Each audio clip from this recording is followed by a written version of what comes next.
Where has he gone? Oakwood Book Cafe echoes with this critical question. But there's another point of view, expressed by none other than Ms. Sona Sampat. Not being gaze burned, glance chopped, and eye devoured is not a small compensation for us innocent beauties. Not everyone agrees with this line of thinking. Sampat, even if he were here, he could no longer consume a bird that has flown away, counters Monica Forsman, our maitre d'hotel and Sona's slow burn rival. The flown bird reference is to the fact that today, the 7th of March, is Sona's last working day at Oakwood. The 24-year-old ravishing beauty, with brains to match, served her 30-day notice on the 7th of February.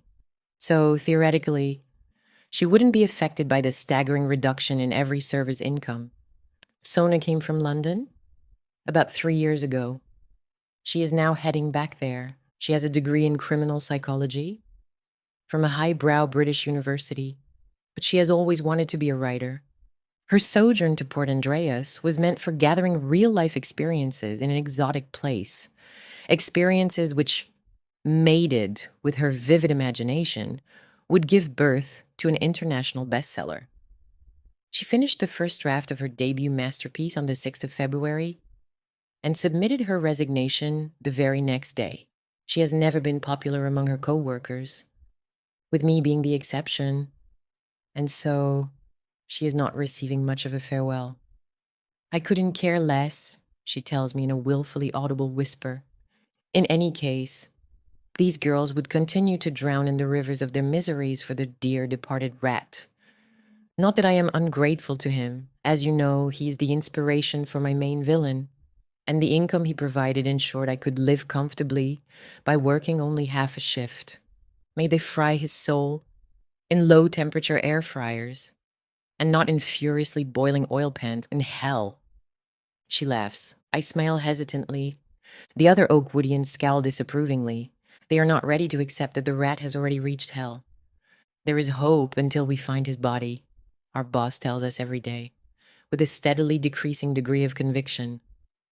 Sona picks up her purse, slings it coolly over one shoulder, throws a cool goodbye over the other, and walks out through the automatic glass door.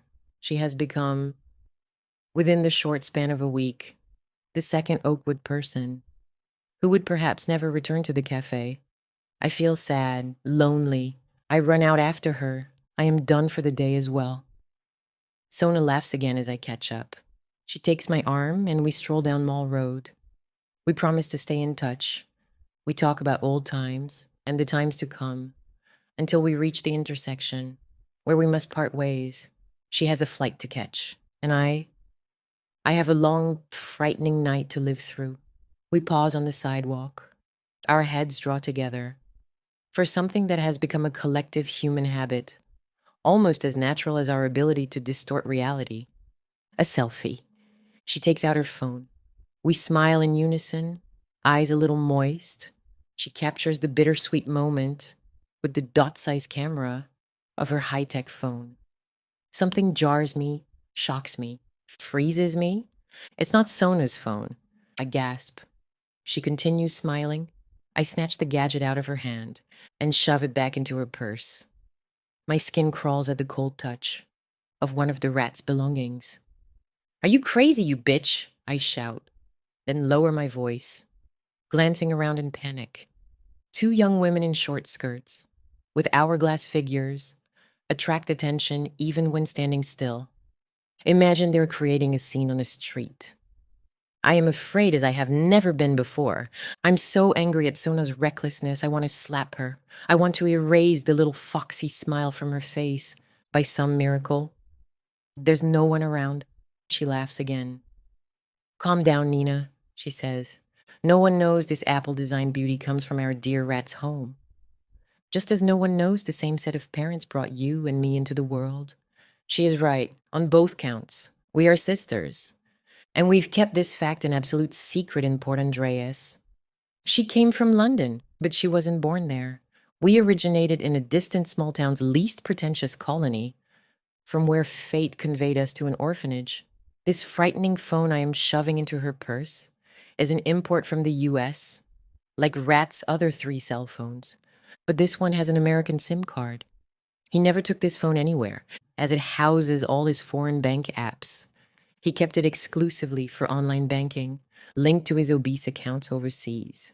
And that is why Sona stole only this gadget from the hundreds of valuables she had easy access to.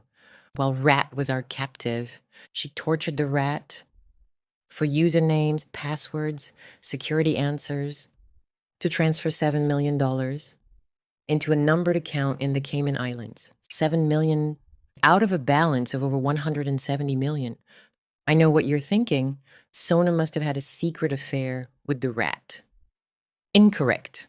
Sona had nothing to do with that man. She would have puked her guts out before letting him touch her. Same goes for me, her sister in arms. Whenever we had to handle him, we used metallic tools while wearing thick gardening gloves. Who could have thought, Sona says, taking my hand, that 2 orphan sisters, abused all their lives by people meant to protect them, would do something like this?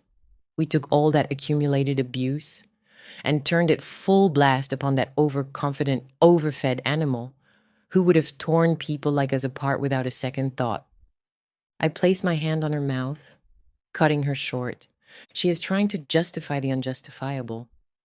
Your chief motive for our actions is sitting in our joint account thousands of miles away, I say, pushing her away. Go now and don't forget to lose the phone. You know I won't, she replies. She kisses me on the cheek and walks away. I won't see her for a month. I, too, will fly out of Port Andreas in 30 days. We meticulously planned the events of March the 1st for almost 3 years. Believe me, it wasn't hard to lure the Rat to the hole where his remains lie moldering. Only whispered temptations were used, never text messages or calls. And we had ample opportunity for these serialized conversations in Oakwood Cafe, where being served by the dazzling Sona Sampat was always his first choice. I could tell you more, much more, but my sister always admonishes me to leave minimal trails. She'd be furious if she knew I had penned this mad, incriminating, and deeply cathartic letter. I needed to vent. I needed to try to justify the unjustifiable. My net worth is now slightly above 3.5 million US dollars. But the images filling my mind these days have nothing to do with money. I have a recurring dream. A hellish, perpetually burning cafe, deep in hell. The Rat rules it. Sona and I are his eternal servers, his ever-screaming slaves. Rotting flesh hangs in tatters from his skull. His eye sockets are empty, but he never stops grinning, smirking, hungering. That's it. Goodbye. Neither yours nor loving Nina Sampat.